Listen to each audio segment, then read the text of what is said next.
Bismillahirrahmanirrahim. Assalamualaikum warahmatullahi wabarakatuh. Waalaikumsalam warahmatullahi Hamdan katsiran wabarakatuh. tayyiban mubarakan fih kama yuhibbullah wa yarda. Asyhadu an la ilaha illallah wahdahu la syarika lah wa asyhadu anna Muhammad abduhu rasulullah nabiyya ba'dah. Allahumma salli wa sallim wa karim wa barik ala nabiyyina wa syafi'ina wa maulana Muhammad wa ala alihi wa sahbihi wa man ittaba'ahum bi ihsanin ila yaumiddin amma ba'du. Sahabatku Majelis Berkah Indonesia yang dirahmati Allah, Alhamdulillah wa syukurillah. Tidak henti-hentinya kita bersyukur kepada Allah atas semua nikmat yang telah Allah berikan. Wabil khusus di pagi ini, Alhamdulillah kita masih dibangunkan oleh Allah Subhanahu wa Ta'ala dalam keadaan sehat walafiat dan juga dalam keadaan iman dan Islam. Dan dengan itulah kita masih bisa berkumpul dalam majelis ilmu untuk mempelajari ayat Allah bersama guru kita Ustaz Dadi Al-Jamari Hafizahullah Ta'ala. Dan mari kita doakan guru-guru kita di MKI, Allah senantiasa menjaga mereka dan juga Allah senantiasa memberkahi mereka dalam kehidupan bersama keluarganya dan juga dalam perjuangan dakwahnya. Salawat dan salam tentu senantiasa kita curahkan kepada baginda Nabi kita alaihi salatu wassalam yang juga salawat dan salim taslim diperuntukkan untuk keluarganya, para sahabatnya dan juga mudah-mudahan kita umat di akhir zaman menjadi umat yang diridhokan oleh Nabi kita SAW, umat yang kelak akan mendapatkan syafaat yang paling agung, bisa masuk surga tanpa hisab, menjadi sebuah syafaat yang sangat kita harapkan tentunya. Sahabatku yang berkah Allah, di pagi ini masih bersama Ustaz Dodi Al-Jambari, dan sebelum masuk ke kajian, saya selalu mengingatkan diri saya sendiri dan juga jamaah yang dimuliakan Allah. Mari kita manfaatkan pagi hari ini, tidak hanya kita menuntut ilmu, tapi kita aplikasikan dalam amal, karena ilmu tanpa amal itu menjadi sia-sia. Salah satu amal kebaikan yang biasa kita lakukan di pagi hari adalah bersedekah, dan sedekah pagi menjadi salah satu sunnah yang sudah disampaikan oleh Nabi kita alaihi wasallam, betapa keberkahan pagi salah satunya diisi dengan sedekah. Alhamdulillah wa syukurillah, guru kita sudah hadir juga bersama kita, dan sebagaimana biasa di hari Rabu, eh, kita mengkaji suatu kajian yang sangat penting untuk memperkokoh akidah kita, yaitu kajian tentang Asmaul Husna. Dan Alhamdulillah kita sudah melalui banyak episode, kita mempelajari bagaimana Allah yang Maha Agung ini mempunyai banyak sifat yang tentu tidak hanya kita pelajari maknanya, tapi juga bagaimana mengaplikasikannya dalam kehidupan sehari-hari kita. Dari pagi ini kita akan membahas Allah itu Al-Hasib.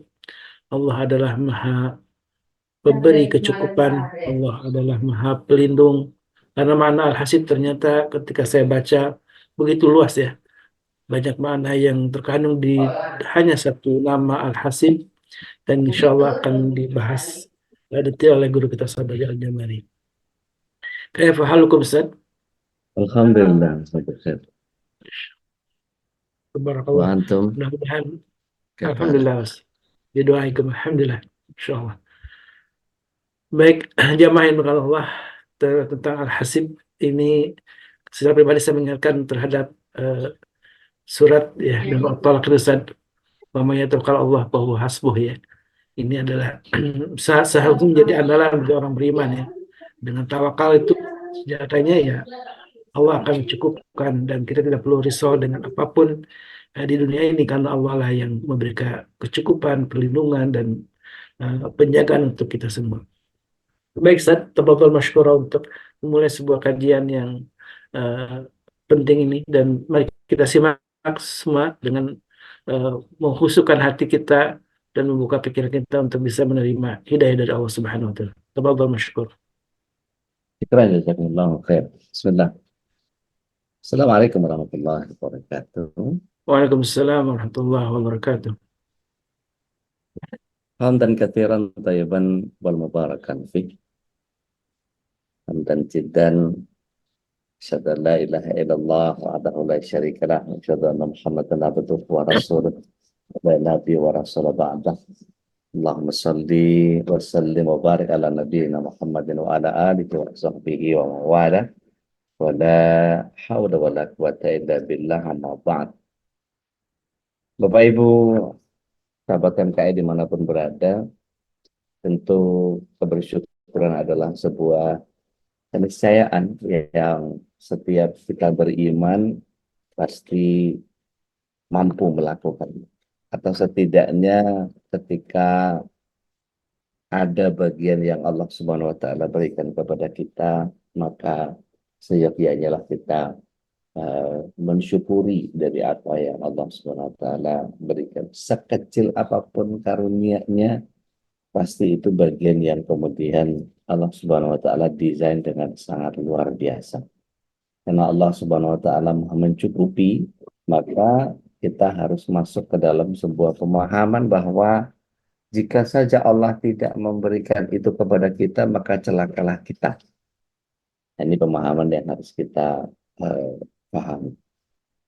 Maka kiringan doa kepada seluruh pengurus MKI, seluruh jamaah MKI, mudah-mudahan Allah SWT senantiasa berikan hidayah, inayah dan iradahnya untuk kita sekeluarga, sehingga kita mampu menjalankan seluruh ilmu yang diberikan oleh para guru di MKI ini, dan kemudian mampu kita amalkan sehingga kita adalah orang-orang yang senantiasa mengamalkan ilmu.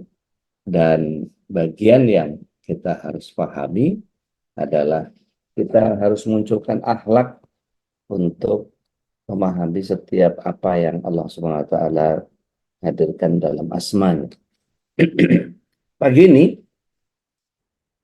Umar bin Khattab radhiyallahu an menyatakan bahwa timbalah dirimu sebelum ditimbang, hisaplah dirimu sebelum dihisap. Dan adakah perhitungan bagi dirimu sebelum diperhitungkan? Dan bersiap-siaplah kamu untuk menghadapi persidangan yang besar. Saat itu tidak akan ada yang tersembunyi darimu sesuatu yang sangat samar sekalipun. Jadi kalau kita mungkin kita anggap nggak apa-apa kali ya, itu nanti akan dipertanggungjawabkan kepada Allah Subhanahu wa taala. Al-Hafiz Ibnu Rajab di dalam kitab Jami'ul Ulum wal Hikam menyatakan bahwa siapa yang menghitung perkataannya dibanding amalnya, dia akan sedikit bicara kecuali dalam hal yang bermanfaat. Bahkan Umar bin Khattab radhiyallahu anhu juga pernah menyatakan bahwa banyak bicara, banyak dosa. Banyak dosa akan membuat orang masuk neraka. Maka saya cukupkan kalimat saya sampai di sini. Itu sebagai sebuah bagian kesadaran bahwa orang-orang Arab pada umumnya itu banyak bicara yang isinya bualan-bualan, yang isinya kisah-kisah, yang isinya dongeng-dongeng, yang kemudian membuat mereka menjadi terjerumus ke dalam bagian yang seringkali kita tidak sadari, yaitu dosa yang tidak sederhana. Karena Rasulullah SAW menyatakan barang siapa yang selamat dari lisan dan selangkangan ya, maka Allah SWT akan memasukkan dia ke dalam surga.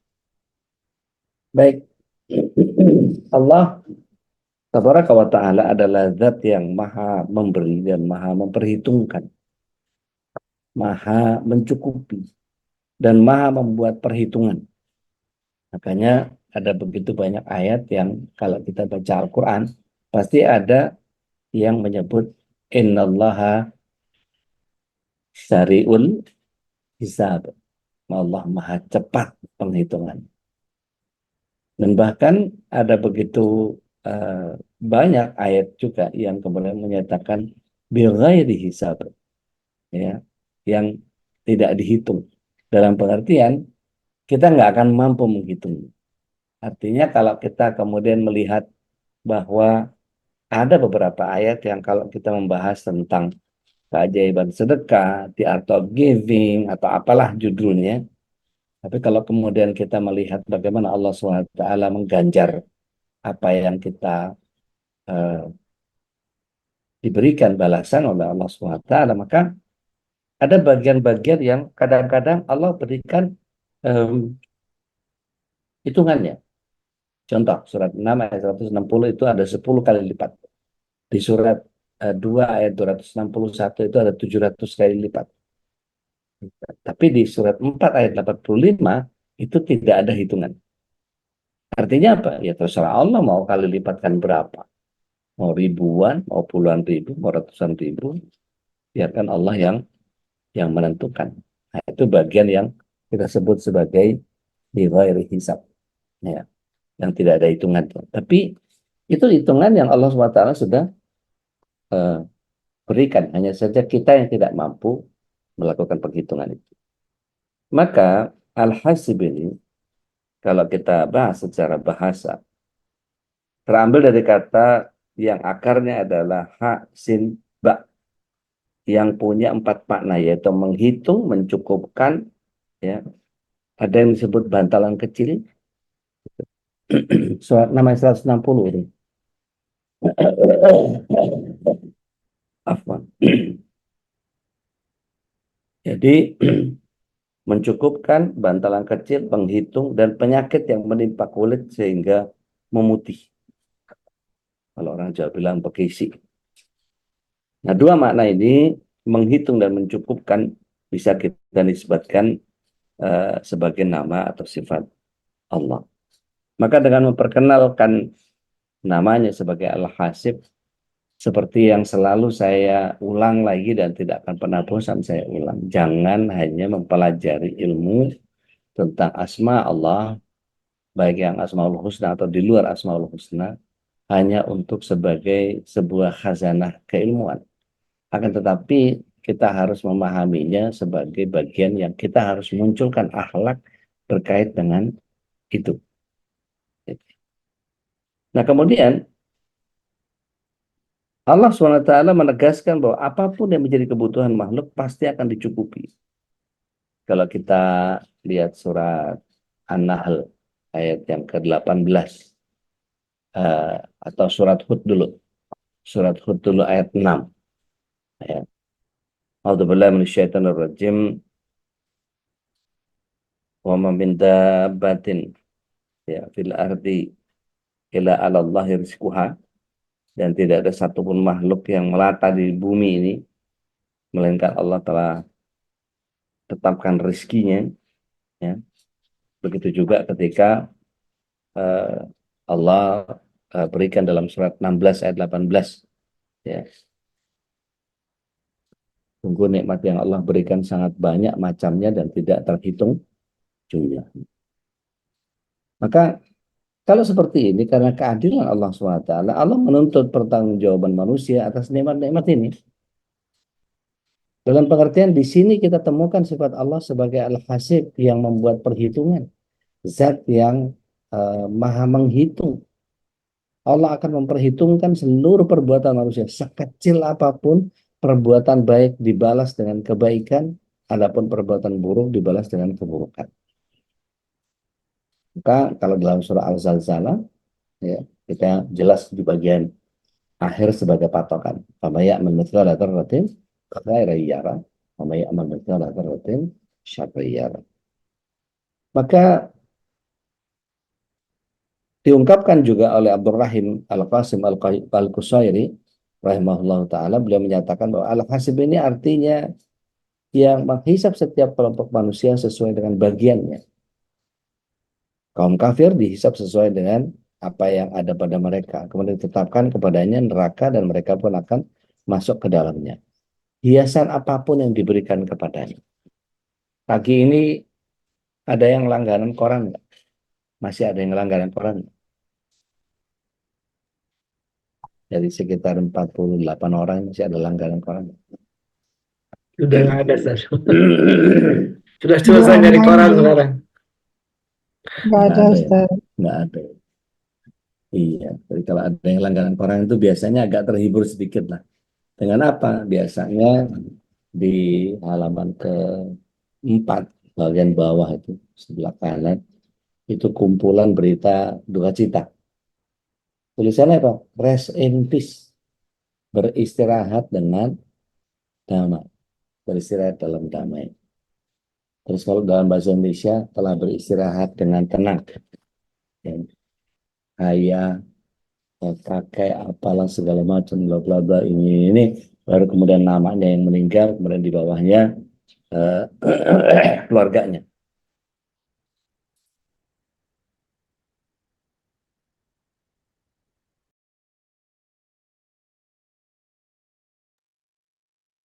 Maka kalau ditulis dengan rest in peace atau telah beristirahat dengan tenang, mohon maaf nih, dari agamanya sudah jelas bahwa mereka tidak akan pernah beristirahat dengan tenang. Karena Allah perhitungkan mereka, maka orang-orang kafir ini pasti ada di azab neraka. Atau tepatnya, kalau masih dikubur, maka dia mendapatkan azab kubur. Jadi percuma ditulisin di atasnya telah beristirahat dengan tenang. Itu malah kasihan tukang gali kubur itu. Sama penjaga tanah kuburan itu. Kenapa? Iya, mereka kerja jarang istirahat. Begitu ngelihat telah beristirahat dengan tenang, istirahat dengan tenang. Lah, gua gawe dari pagi sampai siang nggak istirahat, ya malah istirahat semua gitu ya. Bercandanya begitu. Jadi kalau kemudian kita eh, sudah menuliskan eh, telah beristirahat dengan tenang, itu cuma anggapan kita saja. Bagaimana yang akan terjadi dengan si mayit, maka di alam kubur itu kan cuma dua. Kalau nggak dikasih nikmat kubur, ya azab kubur kan gitu. Waliyadzubillah. Baik, kita akan bahas nanti kapan-kapan. Kalau nggak salah lagi dibahas sama Tuan Guru ya, eh, kita tazkirah. Nah kemudian mari kita lihat bahwa karena keadilan Allah Subhanahu Wa Taala ini eh, ahl kamal, ya orang yang sempurna amalnya akan dihisab dan untuk diperlihatkan keutamaan mereka di hadapan para saksi dan seluruh kaum mukmin, dan Allah kemudian memberikan mereka rahmat dan mengampuni segala dosanya. Ini dari bahasan Asmaul Husnanya Ibnu Haji al-Husain. Nah, bagaimana spirit Al-Hasib ini rajin menghitung dan mengevaluasi diri. Lihat surat 59 ayat yang ke-18. Di sana Allah Subhanahu wa taala sudah memberikan satu gambaran yang sangat jelas bahwa ayatnya muhkamat, sangat mudah dimengerti kalau kita perhatikan. A'udzubillahi minasyaitonirrajim.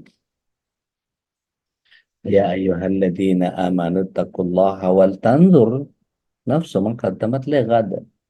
Wattaqullaha innallaha khabirum bima ta'malun. Jelas ya. Jadi wahai orang-orang yang beriman, di situ dikatakan perhatikan olehnya. Setiap diri perhatikan apa yang sudah jadi bekal untuk akhirat.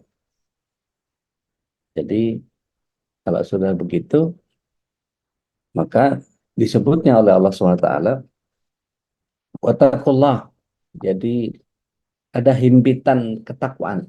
Maksudnya himpitan ketakwaan itu Allah SWT di awal mengatakan ittaqullah wal tandur nafsu ma qaddamat lighad wattaqullah. Jadi dihimpit oleh ketakwaan. Jadi ketika kita memahami ayat itu dibuat sedemikian indah oleh Allah Subhanahu wa taala, bahwa menghitung diri kita itu harus berawal dengan ketakwaan, berakhir dengan ketakwaan. Maka penafsiran sederhana terhadap lahjah ayat itu menyatakan bahwa dihimpit oleh dua ketakwaan. Ya ayyuhalladzina amanu taqullah. Ya, pertama bertakwalah kepada Allah dan perhatikan apa yang telah engkau perbuat untuk hari depanmu dan bertakwalah kepada Allah. Maka di dalam ketakwaan itu, antara ketakwaan dengan ketakwaan yang lain, keistiqomahan kita menjalankan seluruh amalia baik yang besar maupun kecil, ini seharusnya menjadi bagian yang setiap kita paham.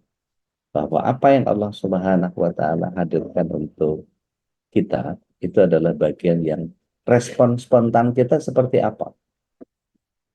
Jadi ketika misalnya begini, Allah SWT berikan nikmat, maka hisabnya, kalau kemarin kita dengar ustadz-ustadz kita mengajarkan tentang bagaimana hisabnya terhadap apa yang Allah SWT hadirkan untuk kita, ya. Berapa banyak baju yang terlalu banyak di lemari, berapa banyak tas yang dimiliki, berapa kalung, berapa dan seterusnya dan seterusnya. Berapa buku yang dibeli tapi belum dibuka dan belum dibaca, cuman buat koleksi, seolah-olah ini adalah keluarga yang terpelajar, intelektual, maka dia pajang itu dari mulai apa ensiklopedia lah, segala macam, kitab ini kitab itu, buku apalah segala macam. Begitu ditanya baca enggak, itu akan dihisap oleh Allah Subhanahu wa taala. Magnet kulkas yang menempel di kulkas kita datang dari Yunani, dari Finland, dari Luxembourg, dari Düsseldorf, dari mana-mana. Oh ini udah pernah ke ini, oh ini udah pernah ke ini, udah pernah ke ini. Belum lagi kaos, ya, mengumpulkan kaos karena senang sama motor gede, Harley Davidson, maka beli yang di Jeddah, beli yang di Bali, beli yang di mana, segala macam dan seterusnya. Ya. Lagi ke Paris, ya, beli apa tumbler, apa namanya, tumbler yang bermerek kedai kopi, ya, yang kita boikot sekarang. Buat apa? Ini bagian yang kemudian membuat kita nanti akan dipertanyakan oleh Allah Subhanahu Wa Taala, itu buat apa? Maka mulai sekarang kita mulai melihat nih, barang-barang yang ada di sekitar kita ini dipakai buat ibadah atau enggak? Karpet yang kita punya digelar, ada pengajian nggak di rumah kita itu? Atau cuma dikeluarkan pada saat tertentu saja, hanya untuk menampilkan bahwa punya loh gue karpet Turki. Hanya untuk ajang ujub, hanya untuk ajang ria. Berapa piring yang buat hiasan di lemari? Berapa kristal yang dipajang? Masya Allah. Belum lagi mainan-mainan kecil yang miniatur-miniatur landmark, ya. Udah pernah ke Amerika, patung Liberty segini jejer. Pernah ke Paris, Menara Eiffel dijejer. Yang senang kucing, boneka kucing dari mulai yang kayu, yang versi Itali, versi yang Masya Allah.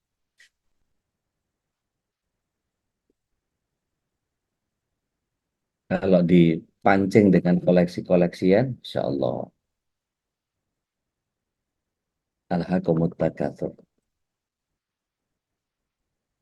Atas surtul maqabir. Gak akan pernah puas. Yuk kita lihat surat 57 ayat 20.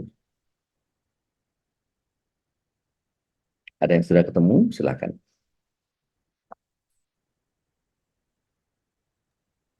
Ayat berapa udah? 20 kan? 20? Ya.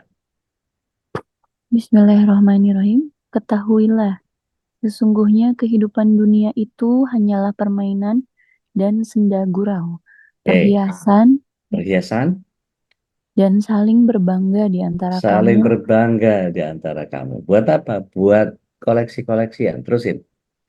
serta berlomba dalam kekayaan dan anak keturunan. Masya Allah. Seperti hujan yang tanamannya mengagumkan para petani. Kemudian tanaman itu menjadi kering dan kamu lihat warnanya kuning, kemudian menjadi hancur. Dan di akhirat nanti ada azab yang keras dan ampunan dari Allah serta keridoannya. Dan kehidupan dunia tidak lain hanyalah kesenangan yang palsu. Alhamdulillah, Alhamdulillah. Jazakumullah, ya, barakallah. Jadi kata takatsur, ya, Allah SWT jelas menyatakan di situ, buat takatsur dan buat banyak-banyakan, buat koleksi-koleksian.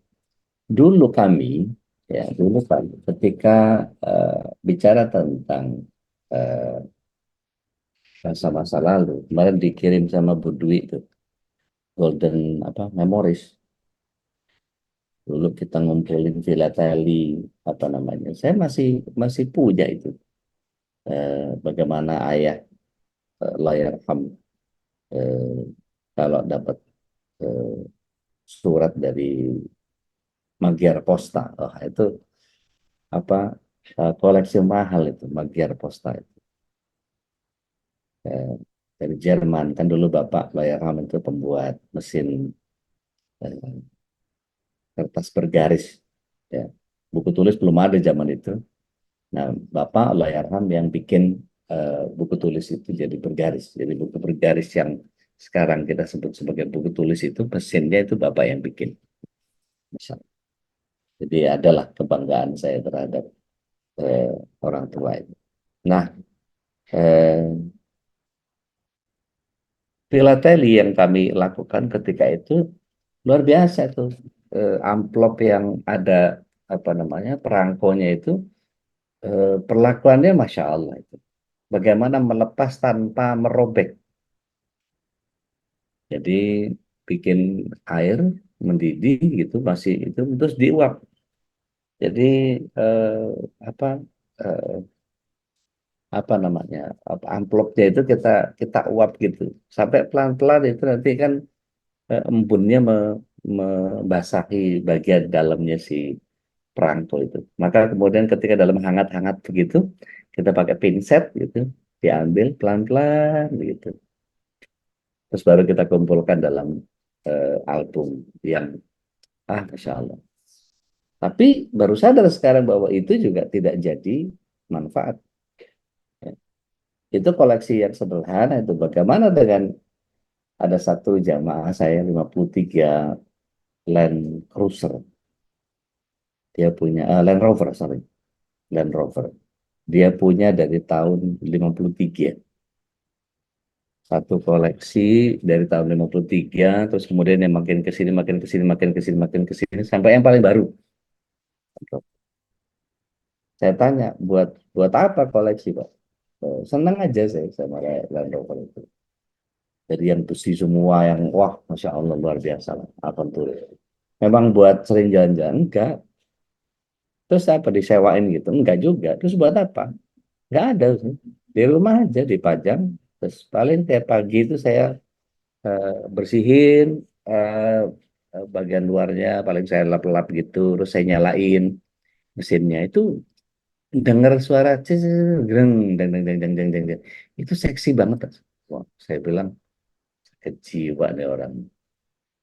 Saya tidak terbayang gitu kalau nanti kemudian Allah SWT menghisap dia dengan mobil yang segitu banyak itu nggak ada yang dipakai buat ngaji, nggak ada yang dipakai buat nganter orang eh, ibadah gitu. Mungkin nggak pernah dibawa ke masjid karena begitu sampai Jeddah selesai kita umroh itu ternyata memang dia umrohnya sengaja nyari onderdil mobil di Mekah. Dia cari side ladder sama back rack gitu. Dan segede-gede gaban gitu dia ya apa namanya packing gitu. Sampai ke Dubai juga kita kita bawa itu. Dan betul-betul dia bayar kelebihan kelebihan bagasi yang eh, muncul itu. Dan sedihnya begitu sampai Jeddah kita transit mau ke Dubai sudah nggak mau sholat lagi. Bahkan istrinya lepas jilbab lagi. Jadi ya begitulah orang yang berlebihan dalam permasalahan dunia. Baik, maka spirit Al-Hasib ini banyak-banyak menghitung, mengevaluasi sejauh mana ketaatan kita kepada Allah, kedekatan kita kepadanya, mana yang lebih banyak kita lakukan, ketaatan atau kemaksiatan. Kalau kita hitung-hitung waktu kita, sering-sering melihat ke dalam diri dan bertanya, siapa yang lebih banyak kita ingat dan kita pikirkan belajar mengamalkan ilmu bungkus. Setiap ingat sesuatu yang bersifat duniawi, segera bungkus ingatan atau pikiran tentang, ya, dan serahkan kepada Allah Subhanahu wa ta'ala. Enggak semua yang kita kepengen harus kita penuhi. Enggak setiap apa yang hawa nafsu kita inginkan bisa kita iakan, gitu ya. Berapa banyak di antara kita yang menggampangkan kakinya enggak terbungkus oleh kaos kaki dalam keseharian. Ya, nggak usah tersinggung gitu, biasa aja. Berapa banyak di antara kita yang kemudian begitu meremehkan eh, apa yang dia lakukan dalam keseharian, makan minum pakai tangan kiri, masuk kamar mandi nggak pernah baca doa, makan nggak pernah baca doa, masuk rumah nggak pernah baca doa, Masya Allah. Itu akan betapa banyaknya jin yang ikut sama kita itu. Pantas makan nggak pernah kelar, badan dalam keadaan tambun, nggak terkontrol. Padahal Rasulullah SAW benci sama orang buncit. Ini jadi kena semua nih ntar kalau kayak gini. Jadi mengevaluasi diri ini adalah bagian yang kemudian Imam Ibnu Katsir menerangkan bahwa yang dimaksud dengan wal tanzur nafsu maqaddamat liqat tadi, hendaklah setiap diri memperhatikan apa yang diperbuat untuk hari esok. Maka ini hendaknya kita periksa, menilai dan mengevaluasi diri sebelum nanti dievaluasi di pengadilan Allah. Maka ayat ini mengingatkan untuk kita tidak pernah jemu meriksa hati agar senantiasa terkoneksi kuat dengan Allah Azza wa Jalla. Kita tidak mungkin memungkiri bahwa manusia itu teramat lelah dan gampang lemah, dan apalagi sangat mudah terkecoh sama tipu dayanya setan. Ketika sudah terperdaya, nah, maka hati pun akan berpaling dari Allah, sehingga fokusnya pada urusan hawa nafsu. Mengevaluasi diri juga penting untuk memeriksa bagaimana perbuatan kita kepada orang lain. Boleh jadi ada perbuatan-perbuatan kita yang menyinggung atau menyakiti, baik disadari maupun tidak. Dan ini penting, karena perbuatan baik maupun buruk itu akan kembali kepada kita sebagai pelakunya. Setiap kali ingat akan keburukan, segera mohon ampun kepada Allah Subhanahu wa ta'ala. Dan mohon maaf kepada orang yang mungkin tersinggung oleh kita. Maka sebegitu pentingnya kita mengevaluasi diri, bahwa setiap apa yang kita lakukan itu seharusnya menjadi menyibukkan diri dengan berbagai persoalan. Dan mudah-mudahan kita termasuk orang yang gemar mengevaluasi diri. Kalau kantor saja ada SWOT-nya, kita juga harus melakukan SWOT. Ya, SWOT itu SWOT, strengths, ya, weaknesses, kekuatan, kelemahan, opportunities, peluang, threat, ancaman. Maka perhatikan dari Jabir bin Abdullah radhiyallahu anhu, Rasulullah SAW keluar menuju kami, lalu beliau bersabda, baru saja kekasihku Jibril keluar dariku, dia memberitahu, wahai Muhammad, demi zat yang mengutusmu dengan kebenaran, sungguh Allah memiliki seorang hamba di antara sekian banyak hamba yang melakukan ibadah kepadanya selama 500 tahun. Dia hidup di puncak gunung yang berada di tengah laut, lebarnya 30 hasta, panjangnya 30 hasta juga, sedangkan jarak lautan tersebut dari masing-masing arah mata angin sepanjang 4.000 farsah. Allah mengeluarkan mata air di puncak gunung itu hanya seukuran jari. Airnya sangat segar, mengalir sedikit demi sedikit sehingga menggenangi di bawah kaki gunung. Maka Allah juga menumbahkan pohon delima yang setiap malam mengeluarkan 1 delima matang untuk dimakan pada siang hari. Jika hari menjelang petang, maka hamba Allah ini turun ke bawah mengambil air wudhu sambil memetik buah delima untuk dimakan. Kemudian dia mengerjakan sholat. Dia berdoa kepada Allah Ta'ala waktu ajalnya tiba agar dia diwafatkan dalam keadaan bersujud. Dan mohon agar jangan sampai jasadnya rusak dimakan tanah dan lainnya. Sehingga dia dibangkitkan dalam keadaan bersujud juga. Begitu kami dapati jika kami lewat di hadapannya ketika kami menuruni dan mendaki itu gunung tersebut. Ketika dibangkitkan di hari kiamat, dia dihadapkan di depan Allah. Maka Allah berfirman, masuklah hambaku ini ke dalam surga karena rahmatku. Hamba itu membantah, ya Rabb, Aku masuk surga karena ibadahku. Maka Allah SWT berfirman, masukkan hambaku ini ke dalam surga karena rahmatku. Maka beliau membantah lagi, ya Rabb, masukkan aku ke surga karena ibadahku. Kemudian Allah SWT memerintah para malaikat, coba kalian ambil timbangan. Ya, lebih berat mana antara kenikmatan yang aku berikan kepadanya dengan amal perbuatan. Maka dia didapati bahwa kenikmatan penglihatan yang dimilikinya lebih berat dibanding dengan ibadahnya selama 500 tahun. Belum lagi kenikmatan anggota tubuh yang lain. Maka ketika diambil timbangan itu, yang terjadi adalah eh, ibadah yang 500 tahun itu ketika diletakkan di timbangan itu seketika menjadi jomplang.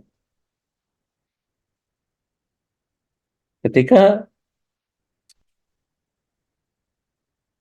lebih berat timbangan 500 tahun dari ibadahnya, maka seketika itu malaikat bertanya kepada Allah SWT, dengan apa kami bandingkan ibadah dia ya Allah? Maka Allah SWT menyatakan, coba ambil dari kenikmatan yang aku berikan, dari rahmat yang aku berikan kepadanya, dari setengah matanya. Jadi matanya melihat begitu banyak eh, persoalan itu, diambil setengah rahmat. Rahmat Allah pada kedua matanya diambil cuma satu mata aja. Maka seketika ketika diletakkan di timbangan yang satunya, seketika itu juga terlempar dan habislah 500 tahun itu. Maka kata Allah SWT, masukkanlah hambaku ini ke neraka. Kemudian diseret ke neraka. Maka hamba itu berkata, ya Rabb, benar, aku masuk surga karena rahmatmu. Masukkanlah aku ke dalam surga. Maka Allah berfirman, kembalikan dia. Kemudian dia dihadapkan di depan Allah. Allah Ta'ala bertanya kepadanya, wahai hambaku, siapa yang menciptakanmu ketika kamu belum menjadi apa-apa? Maka hamba tersebut menjawab, engkau wahai Tuhanku. Allah bertanya lagi, yang demikian itu karena keinginanmu sendiri atau berkat rahmatku? Dia menjawab, semata-mata karena rahmatmu. Dan Allah bertanya, siapa yang memberi kekuatan kepadamu sehingga kamu mampu mengerjakan ibadah selama ratusan tahun? Engkau ya Rabb, kata dia. Maka Allah bertanya, siapa yang menempatkanmu berada di gunung sekeliling kelompok laut, kemudian mengalir untukmu air segar di tengah-tengah laut yang airnya asin, lalu setiap malam memberimu buah delima yang seharusnya berbuah hanya 1 tahun sekali. Di samping itu semua, kamu mohon kepadaku agar aku mencabut nyawamu ketika kamu bersujud, dan aku telah memenuhi permintaanmu. Maka hamba ini bilang, engkau ya Rabb. Maka Allah berfirman, ini semua berkat rahmatku dan hanya dengan rahmatku pula kau memasukkanmu dalam surga. Sekarang masukkanlah hambaku ini dalam surga. Hambaku yang paling banyak memperoleh kenikmatan adalah kamu, wahai hambaku. Kemudian Allah Ta'ala masukkan dia ke dalam surga. Jibril melanjutkan, wahai Muhammad, sesungguhnya segala sesuatu itu terjadi hanya berkat Allah Ta'ala. Hadisnya riwayat Al-Hakim. Dan ini sempat bikin marah beberapa orang ketika itu. Dikatakan bahwa Rasulullah SAW itu masuk surga karena rahmat. Loh, beliau itu sudah dijamin surga. Enggak, karena rahmat. Nah, udah berantem dan yang membuat Rasulullah SAW begitu itu apa kalau bukan rahmat Allah gitu loh. Jadi mudah-mudahan bisa dipahami dengan benar. Maka bagaimana meneladani Al-Hasib ini? Yang pertama adalah jadilah orang yang dermawan, suka membantu, berusaha memberi manfaat ya, bagi setiap uh, orang, dan itu sebanyak mungkin. Karena Rasulullah SAW menyatakan khairun nas anfa'uhum linnas. Kemudian menjadilah solutif dengan ilmu yang kita punya. Yakini bahwa segala sesuatu sudah ada dalam perhitungan Allah dan tidak mungkin keliru. Ya. Hanya masalah kita tidak sabar atau kurang bersyukur. Maka keyakinan ini akan menjauhkan kita dari sikap putus asa, malas, dan mengkufuri nikmat-nikmat Allah. Bahasa sederhananya, apa lo pikir Allah keliru ngitung-ngitungnya? Enggak lah. Maka tanamkan sikap mawas diri, berhati-hati, dan selalu menghitung setiap hal yang kita perbuat. Pertimbangkan dengan matang apakah perbuatan tersebut membawa manfaat atau tidak, disukai Allah atau tidak, merugikan yang lain atau tidak. Maka dalam persoalan berbisnis misalnya, atau kita sedang berikhtiar gitu ya, ini ada Bu Hastuti yang bisnisnya banyak banget ya. Kemarin kaos Palestina, sisa beliau banyak yang pesan, dan ternyata beliau itu kalau pasang status di apa sosmednya, wah itu macam-macam, ada kacang beting, ada batu kerikil, ada wah macam-macam. Saya pesan oleh-oleh haji ke beliau. Masya Allah, terima kasih Ustadz. Nah, ada satu doa yang kemudian Rasulullah SAW mengajarkan kepada kita. Lihat surat Ibrahim ayat yang ke-41.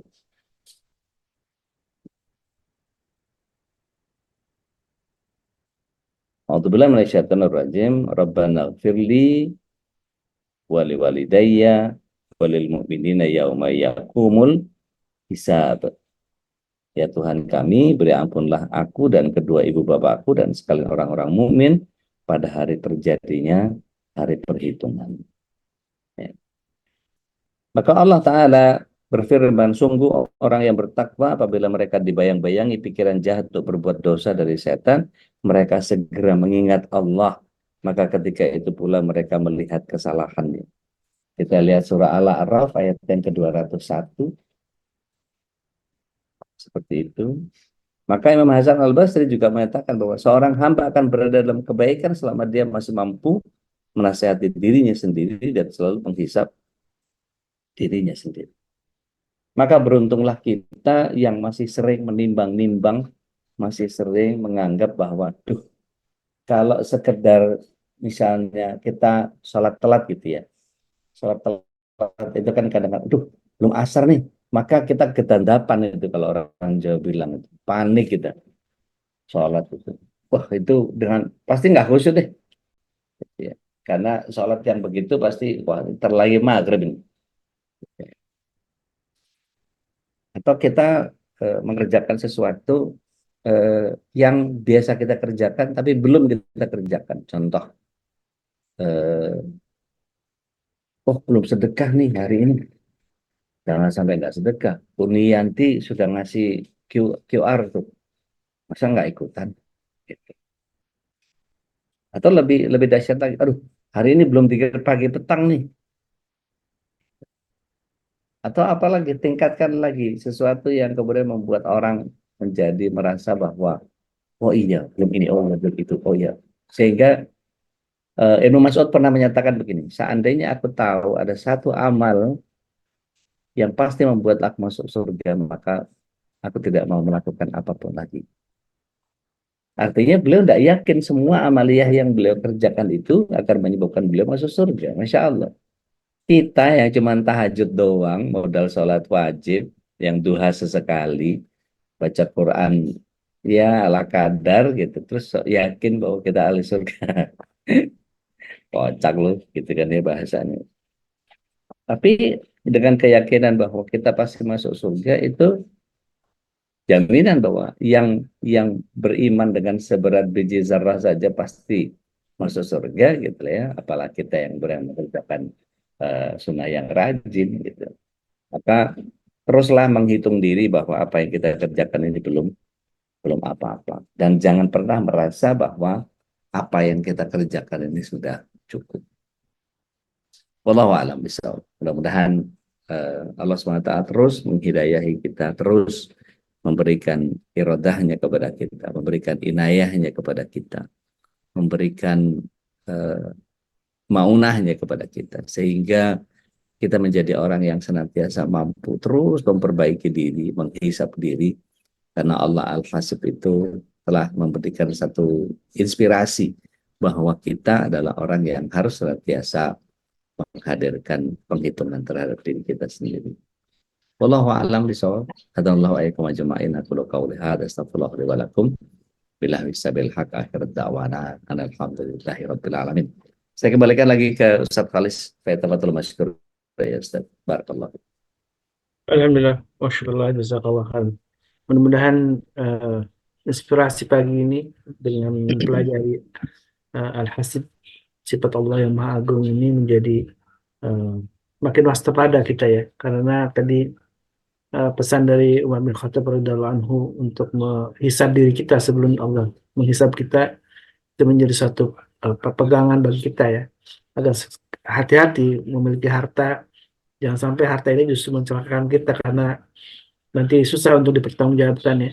Semakin banyak harta, semakin banyak lama perhitungannya, dan ketika harta itu tidak dimanfaatkan untuk kebaikan, tentu menjadi malapetaka bagi kita. Mudah-mudahan Allah selalu jaga kita dan menjadikan eh, semua amal soleh kita diterima oleh Allah Subhanahu wa taala. Baik, sudah ada yang bertanya, Ustaz? Yang ingin bertanya, bertanya dia silakan. Tafadhali. Bismillah, Assalamualaikum warahmatullahi wabarakatuh. Waalaikumsalam warahmatullahi wabarakatuh. Bude, Teh. gimana dengan pajangan yang sifatnya untuk keindahan? Apakah akan dihisap juga gitu? Terus kayak orang kan banyak yang suka koleksi tanaman. Kalau fungsinya untuk kesegaran di rumah, terus keindahan Baik. juga gimana, Ude? Baik. Makasih ya, Assalamualaikum. Bismillah, wassalatu wassalamu ala rasulillah. Bisa nggak nyiram kembangnya sambil sholawatan? Bisa. Nah, lakukan. Sehingga tanaman adalah sarana untuk sholawat. Bisa nggak sambil dibersihin, sambil dilap pajangan-pajangan tadi yang buat hiasan itu, untuk mengagumi bahwa betapa kreatif orang yang bikin pajangan-pajangan itu, sehingga Allah SWT mengilhamkan kepada mereka. Jadi untuk sarana bersyukur. Jadi dilihat, Masya Allah, ini bagus banget yang bikinnya, desainnya kayak begini. Allah kasih hidayah ke dia, Allah kasih ide ke dia, inspirasinya. Seperti itu, Masya Allah. Jadi melihat segala sesuatu selalu ada Allah di balik itu semua. Lalu selalu mengkonvert, kan kemarin-kemarin sering tuh Bude Pipit gitu ya, sebelum sibuk sekarang ngurus pesantren, eh, suka apa motret, eh, apa potongan buah naga, ada alpukat, ada apa, dikasih madu lah segala macam, dan seterusnya, inspirasi buat kita. Itu bagian yang kemudian untuk menjaga kesehatan kita, untuk kemudian kita bisa beribadah dengan lebih baik. Itu inspirasi-inspirasi dari siapa? Ustaz Juru Sehat Rasulullah SAW itu, Dr. Zaidul Akbar. Itu bagian yang kemudian membuat kita menjadi punyanya sesuatu, kita terhadap segala sesuatu itu selalu membangkitkan kita kembali kepada Allah Tabaraka wa Ta'ala. Gitu. Maka kalau sudah mulai berlebihan, kan kita bisa ngukur tuh, kira-kira pajangan di ruang tamu itu berapa macam. Lukisan satu aja kali ya, gitu ya, yang gede, yang bagus, udah gitu. Terus pinggirnya kan masih belum penuh itu, jadi seolah-olah kayak mau dipenuhin semua, malah capek ngelihatnya. Gitu. Nih kalau kita misalnya di belakang saya nih, gitu ya, belakang saya ini ada pajangan gitu ya, ada Asmaul Husna segini banyak, gitu ya. Kalau kita majang ini cuman sekedar untuk nunjukin bahwa ini lo orang soleh, salah. Tapi kalau kemudian ketika ngelihat pajangan ini, oh ini ada Asmaul Husna, insya Allah makin makin teduh kita, membuat kita menjadi bisa baca khot yang begini, oh bisa apa segala macam dan seterusnya, membuat kita menjadi selalu mengingat kepada Allah Tabaraka wa Ta'ala. Jadi jadikan semua sarananya, termasuk magnet kulkas itu, bisa nggak ditaruhin posit gitu ya, taruhin posit selembar, tempelin ke itu. Hari ini hafalan surat Anu ayat sekian. Hari ini belajar hadis Anu nomor sekian dan seterusnya. Sehingga kita tahu bahwa setiap hari ada bagian kehidupan kita yang terus bertambah karena itu. Gitu kurang lebih Teh. Barakallahu Jadi fiik. tergantung niat dan fungsi ya, Ude. Betul. Jazakallah ya, Ude. Jadi kalau cuma buat yang tadi, buat punya-punyaan, buat pamer bahwa ini lo banyak, ini lo gue punya, gitu. Sama seperti ketika saya pernah mendapatkan satu kisah dari salah satu sahabat saya yang juga hadir pagi ini. Beliau cerita soal ada satu apa namanya eh, produsen garment gitu ya, yang kemudian eh, semua orang ketika itu tren berlomba-lomba untuk punya setelan baju gitu. Maka ketika pakai itu luar biasa. Satu kali mereka bikin pengajian produsen garment ini bikin pengajian, datanglah mereka dengan koleksi yang mahal itu. Dipakai. Tapi begitu disuruh sholat, cuma 15 orang yang sholat. Kompakan haid semua. Astagfirullahaladzim. Berarti apa? Kepemilikan terhadap produk garment itu sendiri hanya sebagai ini logo punya, bukan untuk menandakan bahwa dia adalah orang yang beriman, maka dia tutupi auratnya dengan produk garment itu. Gitu kan. Jadi sedih banget ngeliatnya kalau kayak begitu. Ya Allah, sayang banget. Gitu. Dan qadar Allah saya hadir di sana ketika itu. Itu luar biasa. Jadi kasihan gitu. Punya kekayaan untuk bisa beli itu semua, tapi untuk ibadahnya malah dia tinggalkan. Gitu. Naudzubillah dari semua. Pak Herman Bengkulu, pemahaman mensyukuri nikmat Allah, misal dikasih rezeki buat beli baju bagus, dihubungkan perintah kita diminta juga harus zuhud. Itu gimana, Ustaz? Baik, bismillah, sallallahu alaihi wasallam ala rasulillah. Zuhud itu bukan memiskinkan diri, zuhud itu bukan pakai baju jelek. Zuhud itu adalah ketidaktergantungan kita ya, dengan dunia. Jadi gini, kalau kita ingin mematut diri dengan baju yang bagus, baju saya bagus-bagus, tapi bukan berarti saya menganggap bahwa ini nggak zuhud.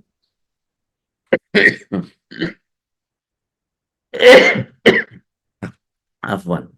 Zuhud itu bagian yang kemudian bukan itu satu-satunya yang kita inginkan untuk menghadirkan diri berkonsistensi. Jadi kalau misalnya gini, nggak mau pakai ballpoint selain Montblanc, nggak mau pakai ikat pinggang kecuali Louis Vuitton, nggak mau pakai tas kecuali Gucci, nggak mau pakai kacamata kecuali Chanel, itu nggak zuhud itu.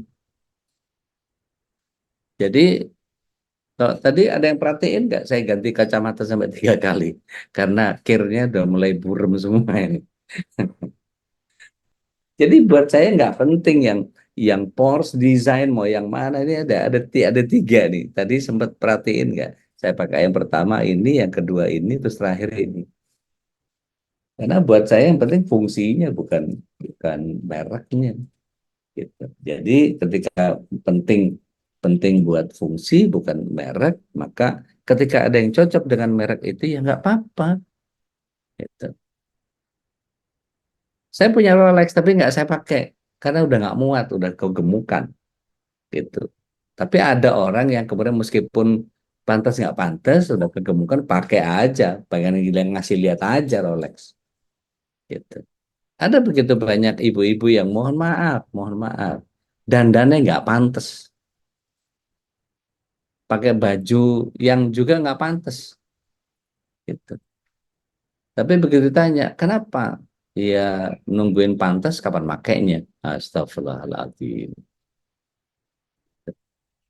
Jadi bagian yang kadang-kadang memaksakan diri untuk punya. Jadi zuhud itu kembali kepada kita, Pak Herman. Jadi kalau kita tidak, kalau beli baju bagus itu eh, bukan bukan dalam konteks kita beli baju bagus itu nggak zuhud. Jadi ada kisah sofistik nih, mungkin nggak populis tapi eh, izinkan saya untuk menyampaikan. Ada seorang salik ya, seorang yang sedang mencari agama ini, kemudian datang kepada seorang masyayikh yang zuhud, tinggalnya sendiri di tempat yang terpencil segala macam.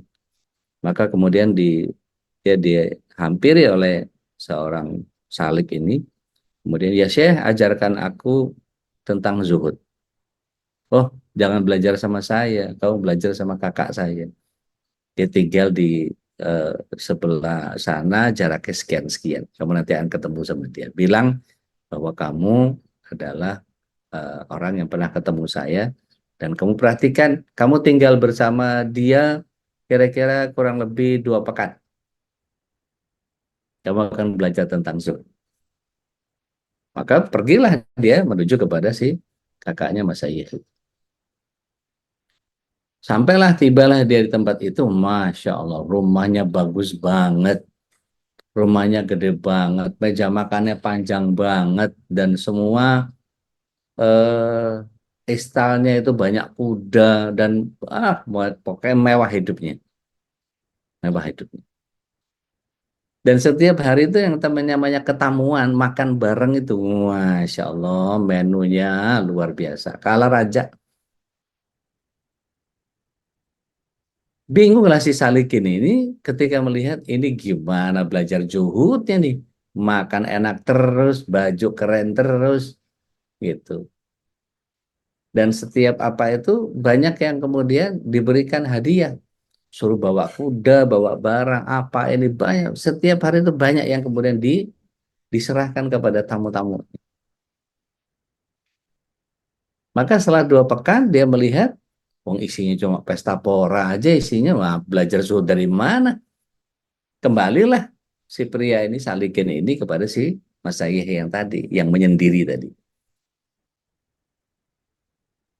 Dengan bingung dia tanya, ya Syekh, alafu nih, saya benar-benar nggak bisa menangkap bagaimana antum meminta saya untuk belajar zuhud dari orang yang berkehidupan sangat berkelapangan dan luar biasa. Makannya tiap hari menunya nggak ada yang nggak enak, bajunya nggak ada yang nggak bagus. Dan semua itu beriring dengan pesta pora, makan-makan, dan seterusnya. Maka si Mas Syahik ini menyatakan bahwa justru kalau engkau mengenal kakak saya, dia menghadirkan itu semua untuk orang, bukan untuk dia. Dia bikin meja makan yang panjang itu supaya bisa memberikan manfaat banyak orang yang makan bareng dia. Dia nggak ingin tamu-tamunya kelaparan. Dia sering berikan hadiah yang begitu banyak dan dia berupaya bagaimana caranya supaya dia mendapatkan begitu banyak harta untuk ngurus orang, bukan untuk dirinya sendiri. Aku hidup zuhud seperti ini, ya, berbeda dengan zuhudnya kakak saya. Kakak saya jauh lebih zuhud dari saya. Saya masih ingin mencari sesuatu untuk saya makan. Saya lebih mementingkan diri saya untuk kepentingan diri saya sendiri. Jadi mindsetnya adalah jangan melihat bahwa zuhud itu memiskinkan diri, bukan. Atau pakai baju yang jelek-jelek gitu. Ya nggak gitu juga. Gitu. Mohon maaf nih Pak Herman.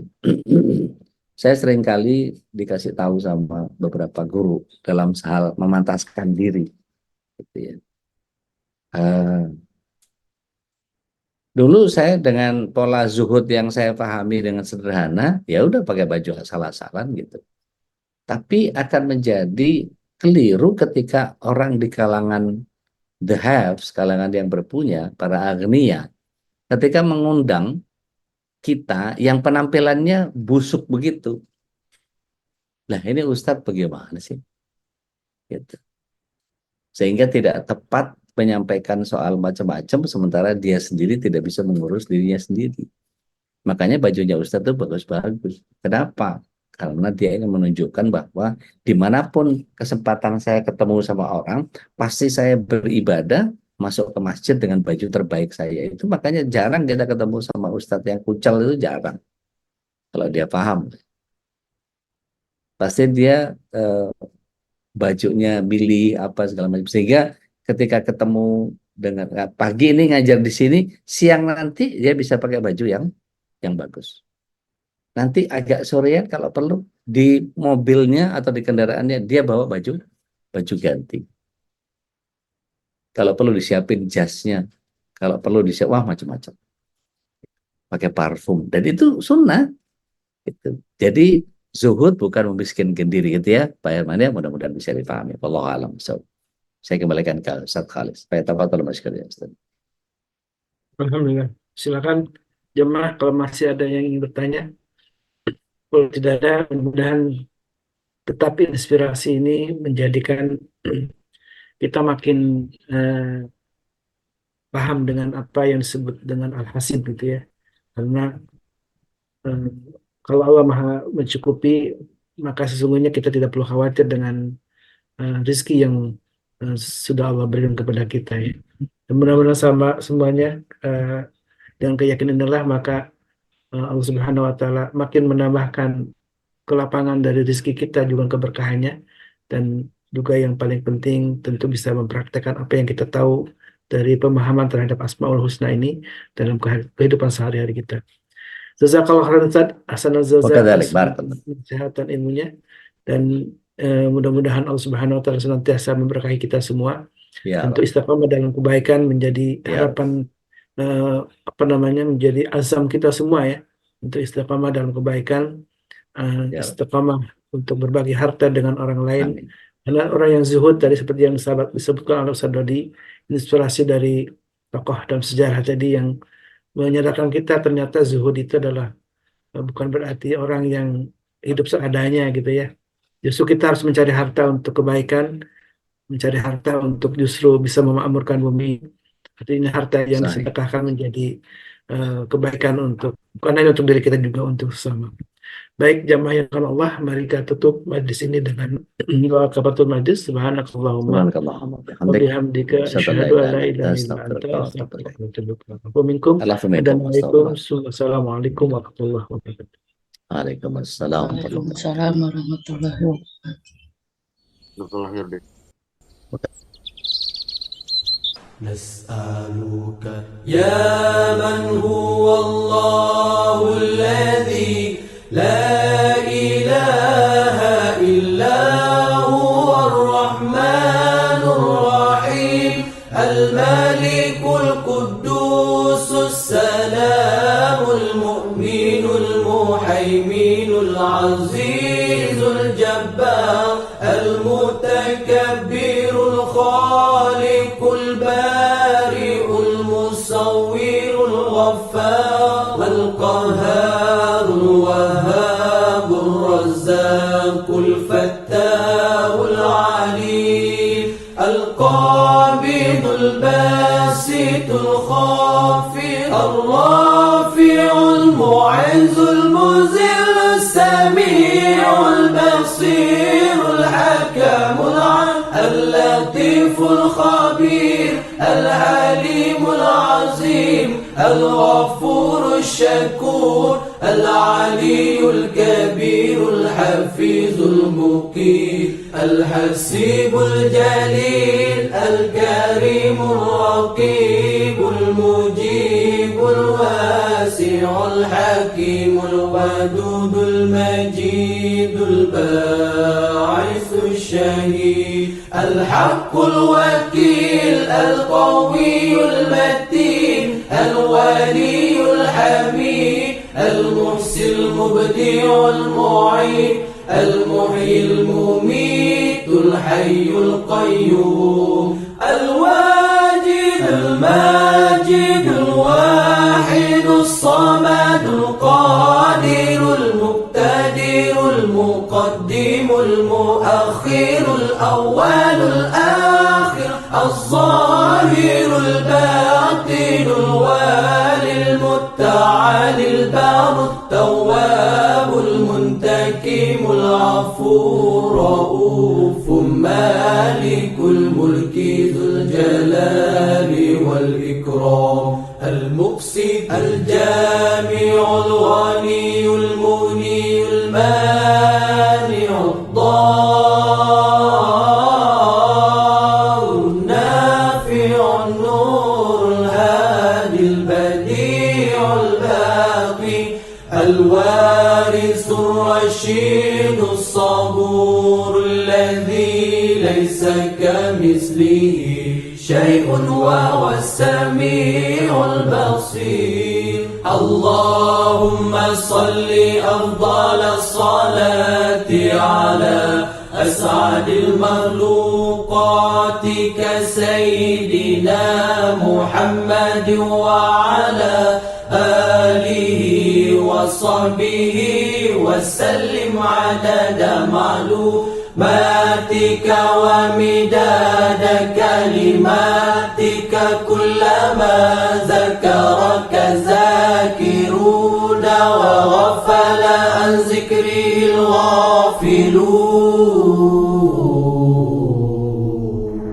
اللهم ارحمنا بالقرآن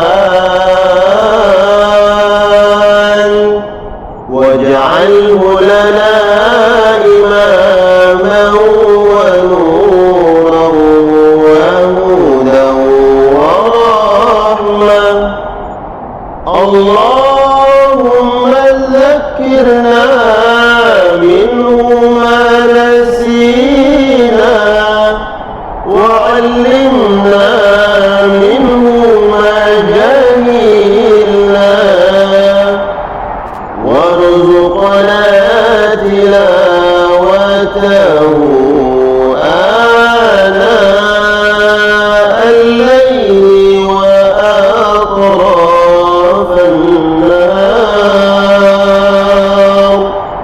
واجعله لنا حجة يا رب العالمين.